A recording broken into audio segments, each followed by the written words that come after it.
हमारा यही कहना है कि अटेम्प्ट वाला मामला समाप्त किया जाए, अटेम्प्ट वाला मामला ही नहीं रहे। मैक्सिमम किया जाए या जीरो? नहीं, जैसे अन्य एग्जाम में होता है, यू आर फीमेल कैंडिडेट में अदर स्टेट की भी महिला कैंडिडेट आई है, उनका रिजल्ट है, तो सवाल उठता है कि जब महिलाओं को, जब अदर स्टेट के कैंडिडेट को स्पेशल यूआर कैटेगरी मेल में ही स्ट्रगल करना था, तो फीमेल कैंडिडेट जहाँ महिलाओं का स्पेशल था, तो वहाँ पर कैसे दूसरे स्टेट के कैंडिडेट? अगस्त में फिर से एग्जाम होना है, तो आपको अच्छे से, चूंकि अब तो पूरी चीज़ें क्लियर है कि किस तरह के प्रश्न पत्र पूछे जाएंगे, पिछली बार किस तरह का पूछा गया, ये सारी बातें क्लियर है, तो तैयारी करने में भी इसको एक आधार बना करके आगे के लिए निश्चित रूप से छात्रों को तैयारी करनी चाहिए। आप अपने मेहनत को लगातार बढ़ाएं और पहले बेसिक लेवल से अपने परफॉर्मेंस को बेहतर करें, फिर प्रैक्टिस के माध्यम से, प्रीवियस के माध्यम से, जैसे भी वो अपने परफॉर्मेंस को बढ़ा करके एक सीट अपना सुनिश्चित करने का काम करें, क्योंकि चूँकि 2025 में इलेक्शन होना है, तो इस अगस्त में तो तय है कि अच्छी खासी संख्या में वैकेंसी आएगी। जो भी TRE 1 में कमी थी, TRE 2 में सरकार के द्वारा उसको पूरा करने का प्रयास किया गया, लेकिन फिर भी बहुत कमियां रह गई, तो ये उम्मीद करते हैं कि TRE 3 में इस तरह की। हिंदुस्तान पेपर में एक न्यूज आई थी कि टोटल 92,000 रिजल्ट जारी किया गया 1,22,000 में। सवाल उठता है कि 1,22,000 में से 92,000 ही रिजल्ट क्यों?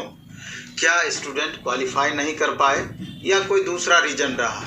क्योंकि हम देख रहे हैं कि कट ऑफ लगभग पेपर में बहुत हाई जा रहा है और कुछ सब्जेक्ट में तो बहुत हाई, जिसकी उम्मीद आप नहीं कर सकते हैं।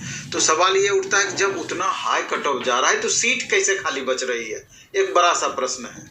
दूसरा सवाल ये है कि जो मल्टीपल रिजल्ट वाले कैंडिडेट हैं, और ऐसे रिजल्ट वाले कैंडिडेट 20,000 प्लस ही होंगे, उससे कम मेरे ख्याल से नहीं होगा, क्योंकि एक स्टूडेंट का 6 to 8 में भी रिजल्ट है, 9-10th में भी है, 11-12th में भी है, कल्याण विभाग में भी है, 9-10th के कल्याण विभाग में भी है, 11-12th के कल्याण विभाग में भी है। कई ऐसे छात्र हैं और 2 जगह 3 जगह तो बहुत सारे छात्रों का है। तो अगर ईमानदारी पूर्वक देखा जाए तो हमको लगता है कि 20 से 30,000 ऐसे छात्र हो सकते हैं, और पूरा डेटा को आप मैच करेंगे तो 92,000 में 30,000 उधर बच गया और 20 से 30,000 इधर हो गया, यानी 50 से 60,000 सीट फिर भी वैकेंट रह सकता है। तो सवाल ये उठता है 50 से 60,000, तो सवाल, जबकि नियोजित टीचर की हम बात नहीं कर रहे हैं। नियोजित टीचर का तो मामला निश्चित रूप से अगले वैकेंसी में ऐड हो जाएगी, तो हम समझ रहे हैं। तो सवाल ये उठता है कि जो सप्लीमेंट्री रिजल्ट की बातें कही जाती है, और चेयरमैन सर इसके बारे में जो व्याख्या दिए कि जो मल्टीपल, यानी 1 सीट 1 कैंडिडेट 1 रिजल्ट, तो जो मल्टीपल रिजल्ट वाली बातें सर ने बोली कि जो स्टूडेंट खाली करेंगे उनको सप्लीमेंट्री रिजल्ट के माध्यम से भरा जाएगा। तो निश्चित रूप से अगर आयोग ईमानदारी पूर्वक भरे और इसी एग्जाम के स्टूडेंट से भरा जाना चाहिए उस सीट को, तो कम से कम कट ऑफ में भारी अंतर हो जाएगा। 6 to 8 में सबसे ज़्यादा कट ऑफ में अंतर हो जाएगा, जो गिरेगा नीचे मार्क्स 9-10th में भी अंतर पड़ेगा, 11-12th में भी अंतर पड़ेगा, क्योंकि 11-12 शिक्षा विभाग और कल्याण विभाग का जो रिजल्ट जारी किया गया है 90% स्टूडेंट दोनों जगह कॉमन है। तो सवाल ये उठता है, अब आगे देखना है कि कितनी सप्लीमेंट्री रिजल्ट जारी की जाती है। तो हमारा आयोग से, शिक्षा विभाग से यही कहना है कि ईमानदारी पूर्वक मैक्सिमम संख्या में सप्लीमेंट्री रिजल्ट दी जाए, जिससे कि हजारों छात्रों को राहत मिल पाए। दूसरा एक बड़ा सा प्रश्न ये है कि अभी आप देखेंगे कि 1 to 5, 6 to 8 अब 50% हॉरिजॉन्टल रिजर्वेशन महिलाओं के लिए बात की गई। TGT PGT में भी 35% महिलाओं के लिए हॉरिजॉन्टल रिजर्वेशन की बात कही गई। तो जब इतने स्पेशल रिजर्वेशन है महिलाओं को, तो महिला अभ्यर्थी पुरुष अभ्यर्थी दोनों का कट ऑफ समान कैसे हो जाएगा कैटेगरी में? ये एक बड़ा सा प्रश्न है।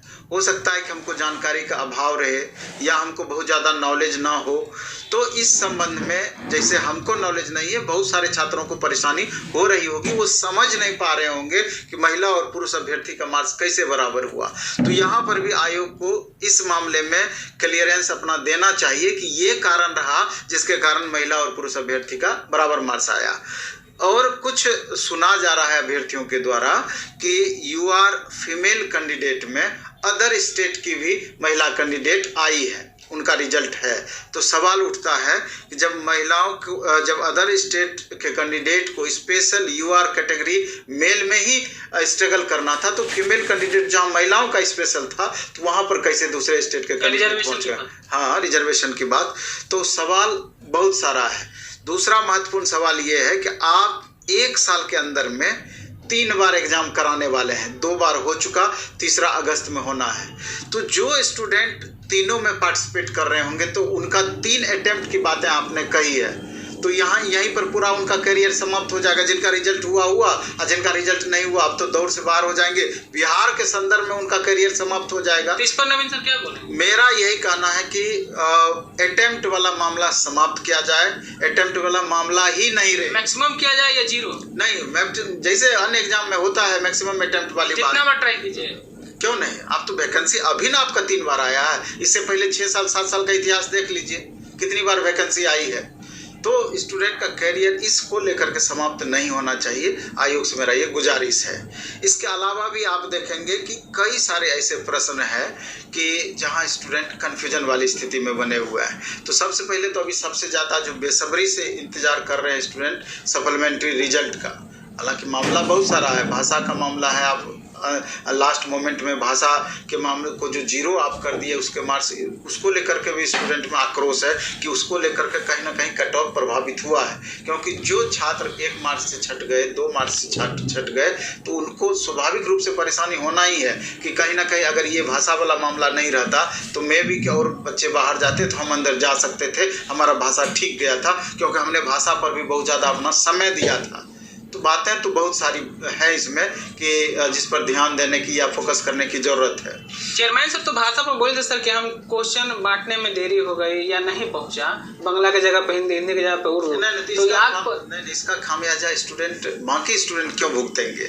सवाल ये है कि इसका आप शुरू से ये बातें क्लियर कर दिए रहते तो क्वेश्चन भी सॉल्व करने में जो स्टूडेंट भाषा पर टाइम दिए वो अगर उधर देते 2-4 नंबर तो ऐसे ही बढ़ जाता है स्टूडेंट का।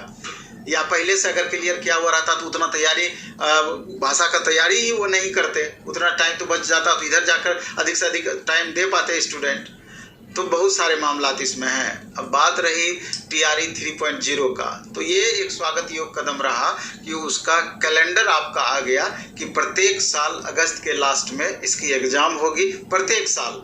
तो ये एक अच्छी पहल है। तो स्टूडेंट जिसका इस बार रिजल्ट नहीं हुआ है तो हमको लगता है कि बिना आप प्रतीक्षा किए आगे की तैयारी में लग जाए, क्योंकि आप अपना कर्म कर चुके हैं। अब जो होगा शिक्षा विभाग या आयोग या बिहार सरकार जो समझेगी, क्योंकि बहुत चीज़ें आपके हाथों में नहीं है, वो उसके अकॉर्डिंग रिजल्ट आगे जारी करेगी। लेकिन चूँकि अगस्त में फिर से एग्ज़ाम होना है तो आपने स्पष्ट रूप से सुना कि नवीन सर ने क्या कुछ बातें कही और स्पष्ट रूप से बातें जो है वो सामने उभर के आ भी गई हैं कि सप्लीमेंट्री रिजल्ट जो है वो पहले अभ्यर्थियों का दिया जाएगा। TRE 3 के लिए भी बहुत सारी बातें यहाँ पे बताई गई हैं। तो ऐसे में एक बात तो क्लियर ये होता है कि भाई कहीं ना कहीं नवीन सर जो हैं शिक्षक अभ्यर्थियों के पक्ष में हैं और लगातार जो है अभ्यर्थियों को यही बात करते रहते हैं कि भाई आप लोग चिंता मत करें, आपका सप्लीमेंट्री रिजल्ट जल्द से जल्द जारी होगा। तो दोस्तों इस वीडियो में इतना ही। धन्यवाद। जय हिंद।